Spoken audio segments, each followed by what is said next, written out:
Hello everyone, welcome our channel personal tutor. तो बच्चों, आप सभी लोग कैसे हो? आई होप आप लोग बहुत अच्छे होंगे। आज हम इस वीडियो में डिस्कस करने वाले हैं क्रांति की शुरुआत। ये टॉपिक फ्रांस की क्रांति का अगले क्रम में है, क्रांति की शुरुआत।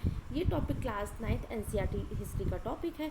तो चलिए बिना टाइम वेस्ट किए हम आगे बढ़ते हैं और पढ़ते हैं क्रांति की शुरुआत के बारे में। जैसा कि हमने पिछली वीडियोस में डिस्कस किया है कि फ्रांस की क्रांति की शुरुआत किन किन चरणों से हुई है, उसी क्रम में हम आगे बढ़ेंगे। क्रांति की शुरुआत अब हम पढ़ेंगे उसके आगे का क्रम। पिछले वीडियोस को देखने के लिए पर्सनल ट्यूटर के प्लेलिस्ट में जाएं और वहां पर आपको सारे वीडियोस अवेलेबल मिलेंगे।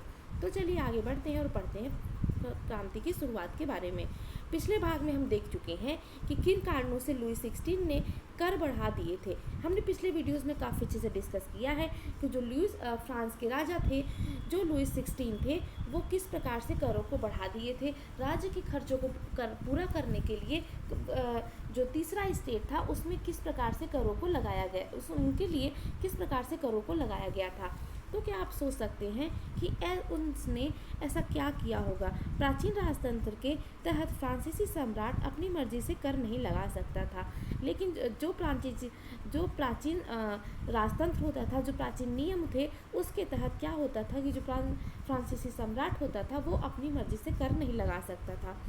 इसके लिए उसे स्टेट्स जनरल यानी प्रतिनिधि सभा की बैठक बुलाकर नए करों के अपने प्रस्तावों पर मंजूरी लेनी पड़ती थी। स्टेट्स जनरल एक राजनीतिक संस्था थी जिसमें 3 स्टेट अपने अपने प्रतिनिधि भेजते थे, लेकिन सम्राट ही यह निर्णय करता था कि इस संस्था की बैठक कब बुलाई जाए, और इसकी अंतिम बैठक सन 1614 में बुलाई गई थी।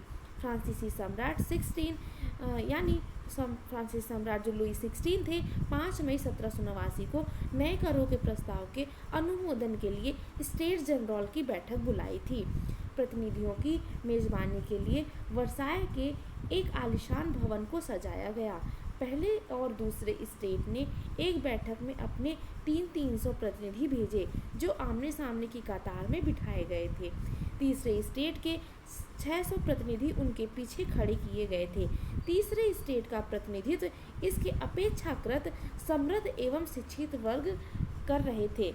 किसानों, औरतों और कारीगरों का सभा में प्रवेश वर्जित था, यानी वो वहाँ पर सभा में नहीं जा सकते थे। फिर भी लगभग 40,000 पत्रों के माध्यम से उनकी शिकायतों एवं मांगों की सूची बनाई गई थी, जिसे प्रतिनिधि अपने साथ लेकर आए थे। तो इस प्रकार क्या हुआ था कि जब क्रांति की शुरुआत में देखा जाए तो जब लुई 16 थे, उन्होंने, हम पिछले वीडियोस में डिस्कस कर चुके हैं कि उन्होंने तीसरे स्टेट के लिए किस प्रकार से कर बढ़ाए थे। लेकिन ये जो प्राचीन समय की जो राजतंत्र हुआ करता था, तो उसमें क्या व्यवस्था की गई थी कि ये प्राचीन जो राजतंत्र था उसमें कोई भी फ्रांसीसी सम्राट अपनी मर्जी से कर नहीं लगा सकता था, लेकिन नहीं लगा सकता था, यानी उसे स्टेट्स जनरल की बैठक बुलाने पर ही उस प्रस्तावों को मंजूरी लेनी पड़ती थी।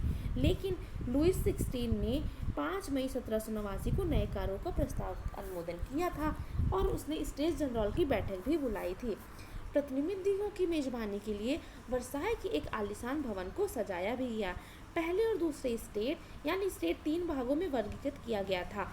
तो पहले और जो दूसरा स्टेट था उसमें 300 प्रतिनिधि भेजे गए थे और तीसरे स्टेट के 600 प्रतिनिधि उनके पीछे खड़े किए गए थे। और इसके साथ तीसरे स्टेट के प्रतिनिधि अपेक्षाकृत समृद्ध और शिक्षित वर्ग कर रहे थे। किसान, औरतों और कारीगरों को सभा में जाना वर्जित था, यानी वो वहाँ नहीं जा सकते थे।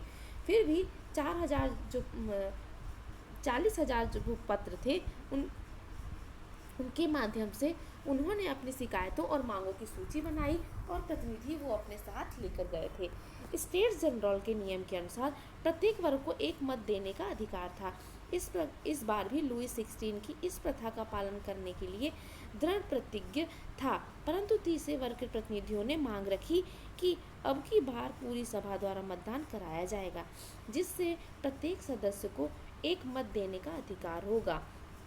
यह एक लोकतांत्रिक सिद्धांत था, जिसे मिसाल के तौर पर रूसो ने अपनी पुस्तक द सोशल कॉन्ट्रैक्ट में प्रस्तुत किया है। ठीक है, जब सम्राट ने इस प्रस्ताव को अस्वीकार कर दिया तो तीसरे स्टेट के प्रतिनिधि विरोध जताते हुए सभा के बाहर चले गए।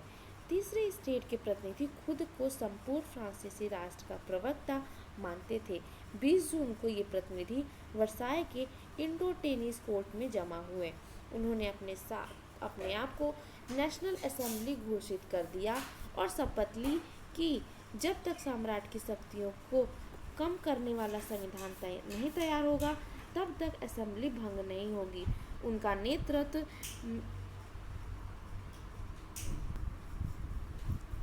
उनका नेतृत्व मिराबेयो और आबेसिये ने किया। मिराबेयो का जन्म कुलीन परिवार में हुआ था, लेकिन वह सामंती विशेष अधिकारों वाले समाज को खत्म करने की जरूरत से सहमत था। उसने एक पत्रिका निकाली और वर्साय में जुड़ी भीड़ के समक्ष जोरदार भाषण भी दिए। आबेसिये मूलतः पादरी था। जो आबेसिये थे वो मूलतः पादरी थे। उसने तीसरा स्टेट क्या है शीर्षक से एक अत्यंत प्रभावशाली प्रचार पुस्तिका भी लिखी। यानी जो मूल आबेसिये थे वो एक पादरी थे और उन्होंने तीसरा स्टेट क्या है इस शीर्षक से, इस टाइटल से एक प्रचार पुस्तिका भी निकाली। ठीक है। जिस वक्त नेशनल असेंबली संविधान का प्रारूप तैयार करने में व्यस्त था, पूरा फ्रांस आंदोलित हो रहा था। यानी जिस समय नेशनल असेंबली संविधान सभा को बनाने में बना रहा था, उसमें बिजी था, उसी समय जो पूरा फ्रांस था वो आंदोलित हो रहा था, यानी वो गुस्से की आग में भड़क रहा था। कड़ाके की ठंड के कारण फसल मारी गई थी। अब उस समय ठंड भी बहुत ज़्यादा पड़ रही थी, तो जो फसलें थी वो खराब हो गई थी। पाव रोटी की कीमतें आसमान छू रही थी। फसलें खराब होने के कारण जो पाव रोटी थी वो काफ़ी ज़्यादा कीमती हो गई थी। बेकरी की दुकानों पर घंटों के इंतजार के बाद गुस्साई औरतों की भीड़ ने दुकानों पर धावा बोल दिया। अब बेकरी की दुकानों पर जो औरतें खाना लेने जाया करती थी, पाव रोटी लेने जाया करती थी, वो काफ़ी लंबी लाइनें लगाकर खड़ी रहा करती थी और इतनी भीड़ के बाद भी उनकी पाव रोटी नहीं मिला करती थी, जिसके कारण वहाँ की औरतें गुस्साई और दुकानों पर धावा बोल दी। दूसरी तरफ सम्राट ने सेना को पेरिस में प्रवेश करने का आदेश दे दिया और इसी समय सम्राट जो थे वो सेना को पेरिस में प्रवेश करने का आदेश भी दे दिए। क्रोध भीड़ ने 14 जुलाई को बास्तिल पर धावा बोलकर उसे नेस्तनाबूद कर दिया। यानी 14 जुलाई की बात है, बास्तिल का जो किला था उसमें धावा बोला और नेस्तनाबूद कर दिया, यानी उसे तहस नहस कर दिया। देहाती इलाकों में गांव-गांव यह अफवाह फैल गई कि जागीरों के मालिकों ने भाड़े पर लठैतों लुटेरों के गिरोह बुला लिए हैं। यानी गांव में ये बात फैल रही थी, अफवाह फैल गई, जैसे आज व्हाट्सएप पे फेक न्यूज़ फैल जाती है, उसी प्रकार गांव में यह अफवाह फैली कि जो जागीर हैं, मालिक हैं, वो भाड़े पर यानी किराए के लठैतों और लुटेरों को, यानी जो गुंडे होते हैं उनको बुलाया है, जो पक्की फसलों को तबाह करने के लिए निकल पड़े हैं। जो क्या करने आए हैं, जो वहाँ की पक्की फसलें थी उनको बर्बाद करने के लिए आए हैं। कई जिलों में भय से आक्रांत होकर किसानों ने कुदालों और बेचलों से ग्रामीण किलों पर आक्रमण कर दिए। उन्होंने अन्न भंडारों को लूट लिया और लगान संबंधी दस्तावेजों को जलाकर राख कर दिया। कुलीन बड़ी संख्या में अपनी जागीरें छोड़कर भाग गए। अब जो कुलीन थे वो बहुत बड़ी संख्या में जो उनकी जागीरें थी उनको छोड़कर भाग गए। बहुतों ने तो पड़ोसी देशों में जाकर शरण भी ले ली।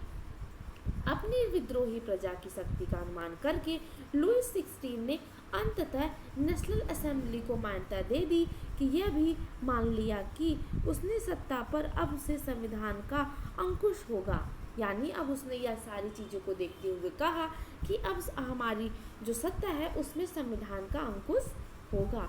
4 अगस्त 1789 की रात को असेंबली ने करों, कर्तव्यों और बंधनों वाली सामंती व्यवस्था के उन्मूलन का आदेश पारित किया। कब? 4 अगस्त 1789 की रात को असेंबली ने करों, कर्तव्यों और बंधनों वाली सामंती जो व्यवस्था थी के उन्मूलन का आदेश पारित कर दिया। पादरी वर्ग के लोगों को भी अपने विशेष अधिकारों को छोड़ देने के लिए विवश कर दिया गया। धार्मिक कर समाप्त कर दिया गया और चर्च की स्वामित्व वाली भूमि जब्त कर ली गई। इस प्रकार कम से कम 20 अरब लिब्रे की संपत्ति सरकार के हाथ में आ गई थी। तो इस प्रकार हमने देखा कि किस प्रकार से जो क्रांति की शुरुआत थी, फ्रांस की जो क्रांति थी उसकी जो शुरुआती दौर था, किस प्रकार से एक के बाद चरणबद्ध होते चला गया। ठीक है, आप देख सकते हैं कि कौन कौन से ऐसे कारण थे जिनके कारण जो वहाँ के लोगों ने आंदोलित हो गए और क्रांति करने को उत्सुक हो गए।